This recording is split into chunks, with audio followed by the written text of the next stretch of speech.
Esta semana comemora-se o Dia Internacional da Mulher. O caminho para a igualdade de género continua a ser traçado, mas ainda há estereótipos que permanecem. Há quem olhe para algumas profissões como sendo só para homem ou mulher. Paulo Santos é empregado doméstico e Patrícia Teixeira é coveira. São dois casos que fogem à regra.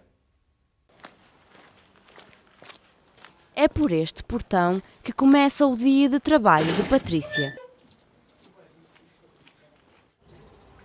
Pensam eles sermos mais fracas, porque na realidade não somos tão capazes como os homens. Tem que ser feito, tem que ser feito. Independentemente seja homem ou mulher, é esta a minha profissão. Se Morres é o nome da empresa que Patrícia criou em 2014. Aos olhos da sociedade, ser coveira não é uma profissão para mulheres. Patrícia diz que ainda há quem a veja como frágil e vulnerável, mas a coveira prova o contrário. Mesmo homens admitem que nem eles seriam capazes de fazer, porque são 2 metros de fundo e mesmo a questão psicológica de ver o que se vê muitas das vezes na sepultura. Ser coveira foi o que escolheu e é hoje uma mulher realizada. É através da terra que Patrícia luta pelo fim do preconceito. Paulo Santos é mais um exemplo de quem foge à regra.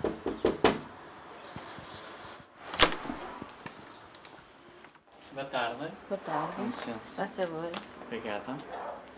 Paulo é empregado doméstico e diz que a profissão não é só para mulheres. As lidas da casa sempre foram uma paixão. Arrumar a mesa e passar a ferro são algumas das coisas que gosta de fazer. Associar as lidas domésticas às mulheres ainda é uma constante na sociedade. Apesar de não ser uma vítima da discriminação, Paulo sabe que ela existe. Pegar numa vassoura, ou varrer, ou dar a ferro, isso não é desprezo nenhum. Não é? Ou vestir uma roupa. Não cai nada, nasce na mesma barba, não cai nada ao homem. Não é? O homem acha que por ser macho que não deve fazer uma vida doméstica, não tem nada a ver uma coisa com a outra. Não é? Isso são preconceitos que passam ao lado. Patrícia e Paulo são um exemplo de quem quer avançar no tempo e mudar mentalidades.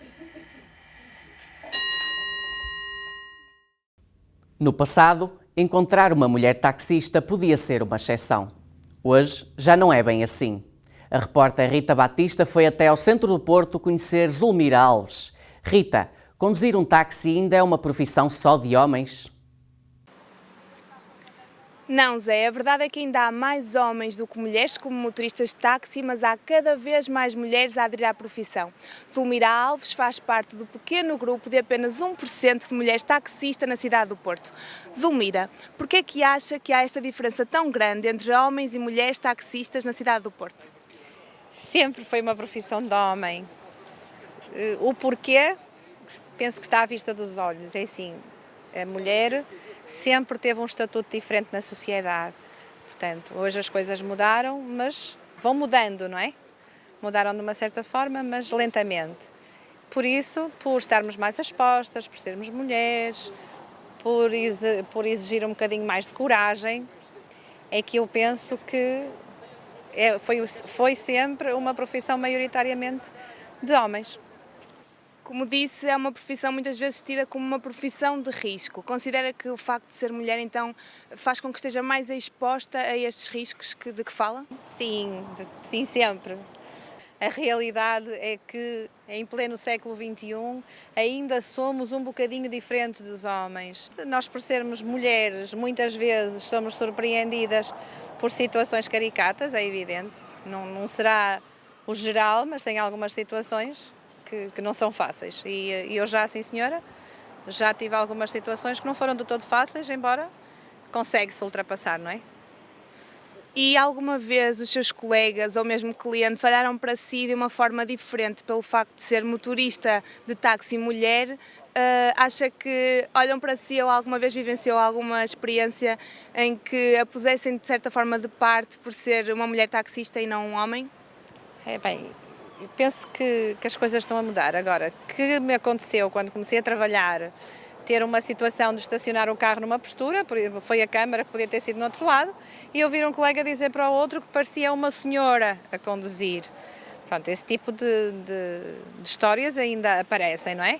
Embora, penso eu, que as coisas estão-se a desmistificar e isso serão os chamados velhos do Restelo. Hoje as coisas não são assim, eles tentam estar connosco, somos colegas, estamos aqui todos no mesmo propósito, que é servir a população de uma forma bonita e boa, porque é uma profissão que exige realmente uma carga humana muito grande. E é isso que eu acho. Declarações de Zulmira Alves, faz parte do pequeno grupo de mulheres motoristas de táxi na cidade do Porto. Como acabámos de ouvir, já presenciou situações de discriminação sexista por ser uma mulher ao volante de um táxi. Também, segundo a Zulmira, o número de mulheres tem aumentado na profissão e há cada vez mais mulheres ao volante de um táxi na cidade do Porto. Isabel Tavares e Elsa Barreto construíram negócios no mundo da gastronomia e da moda.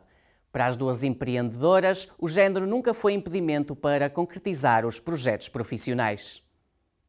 No mercado de Matosinhos, junto ao peixe e às verduras, estão a comida de rua e Isabel Tavares, para quem o desemprego veio por bem. Nessa passagem de ano de 2011 para 2012, eu ainda chorei, do género que acabou a fazer da minha vida, e depois, entretanto, em 2012 comecei a projetar o que agora é a comida de rua, no início do ano.